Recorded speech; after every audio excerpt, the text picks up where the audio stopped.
tey kaddu gi mi ngi ko signé ci ni El Malick Ndiaye secrétaire national à la communication Pastef les Patriotes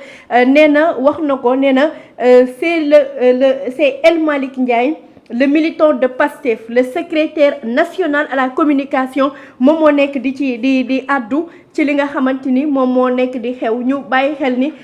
et que je tiens à préciser ça pour éviter rek toute manipulation. El Malick Ndiaye secrétaire à la communication bu parti bi di Pastef moo yëkkati yile kaddu Daouda na xaar Abdou Khadre ñëwal ci kaddu El Malick yi le temps ñu jël saa wolof ak kii di Daouda Wali.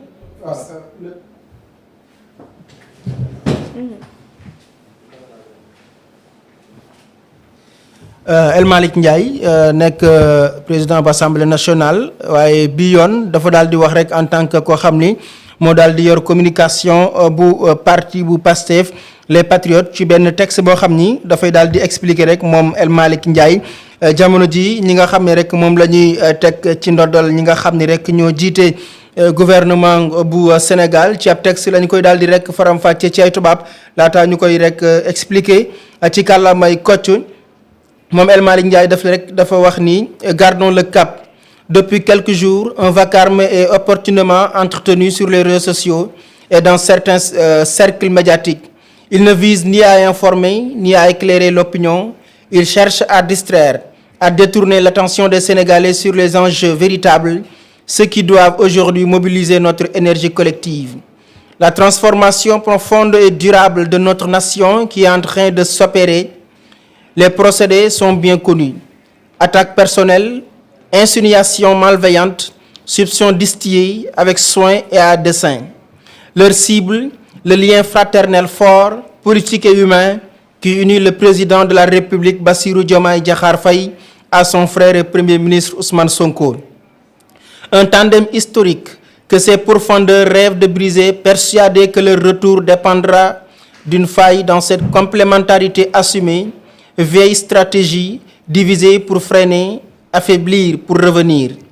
Mais cette manœuvre échouera dans les dédales de l'histoire.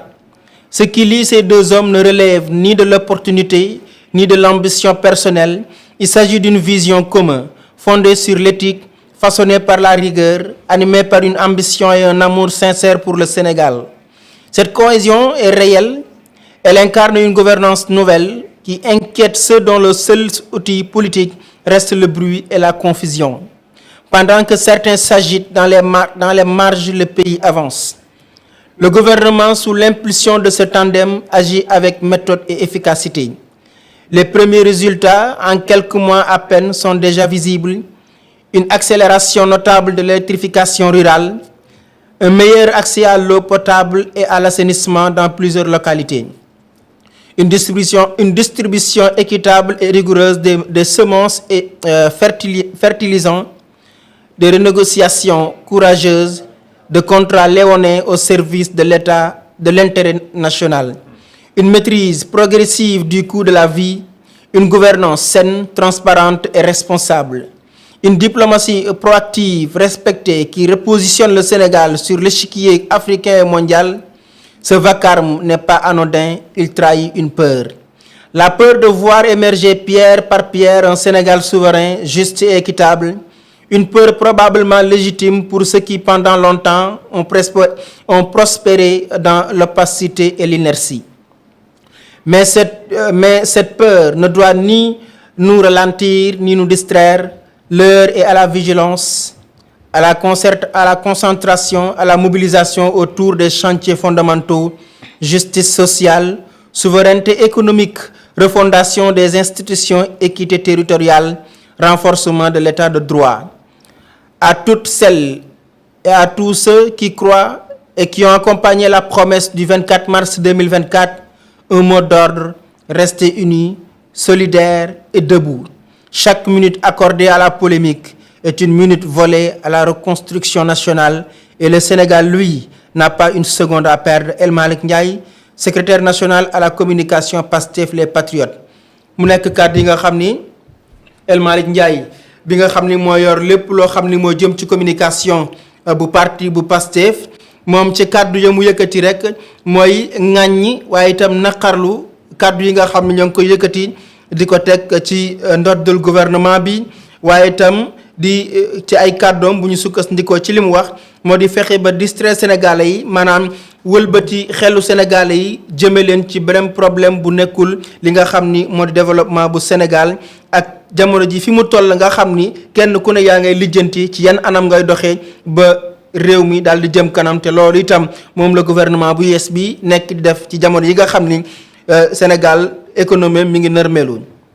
bu ñu sukkandikoo itam ci kàddu yi El Malick Ndiaye moom mi ngi yëkkati ay kàddu ni ñi nga xam ne ñoon lañ gis ñuy wër di wax di wër di yëkkati ay kàddu defuñu ko lu dul yàq li nga xam ni moo di diggante Ousmane Sonko ak xaritam wala sax rakam ji di président de la République Bassirou Diomaye Diakhar Faye bi nga xam ni tey jii fekk nañ ci Sénégal mu sukk ay oomam dellu ci ginnaaw mu bëgg leen a yëkkati jàpp ci ay waggam waggi Sénégal yëkkati ko ngir mu bokk ci dëkk yi nga xam ni moom la ñu gën a ràññee ci àdduna wërngal képp moom El Malick Ndiaye daal dinay xam ne rek ni nee na ñaar ñooñee nga xam ne ñoom la ñu tudde ñaari doomu penda naar yi nee na seen ànd bu dëgg la ànd bu yàgg la ànd boo xam ne ay caaxaan yàqu ko ànd la boo xam ne ñoom ñaar ñëpp dañuy mottalante seen diggante te tey jii ay caaxaan wala waxi noon wala waxi koo xam ni jamono jii dafa bëgg rek ngir fexe ba indi xàjjaloo diggante le président de la République Bassirou Diomaye Diakhar Faye ak ki nga xam ni mooy son premier ministre Ousmane Sonko.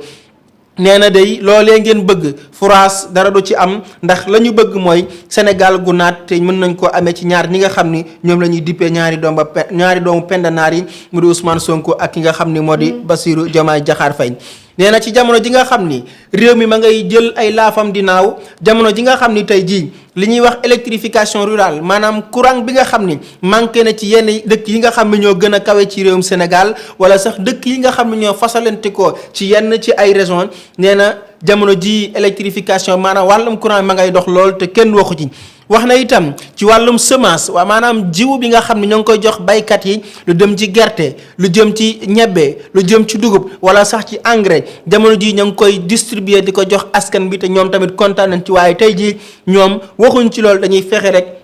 ngir yàq xelu Sénégalais yi bëgg ba ñoom ñu am xel ñaar ci diggante Ousmane Sonko ak le président de la République Bassirou Diomaye Diakhar Faye. nee na ci jamono ji nga xam ni diplomatie bu Sénégal ñu ngi koy kéemande ñu ngi koy yëkkati di ko datagal ci réew yi nga xam ne ñoo nekk ci àdduna rawatina réew yi nga xam ne ñoo nekk ci réew sow ak Afrique sow jant wala sax ci Afrique wërngal képp jamono jooju nga xam ni tey jii ñoom ñi nga xam ne ñoo nekk ci ku jëg politique gis nañ Sénégal di bëgg di yëkkatiku ñoom dañoo tiit waaye itam am njàqare ci Sénégal fu mu jëm moo tax ñuy fexe ba lépp loo xam ni birig la bu ñu teg ñu jéem a wut ay pexe nos ay pexe ngir jéem a dindi li nga xam ni rek moo di birig boobee ba émergence Sénégal daal di nërmeelu waaye nee na loolee du am. nee na itam waxtu yi fi mu toll moo di waxtum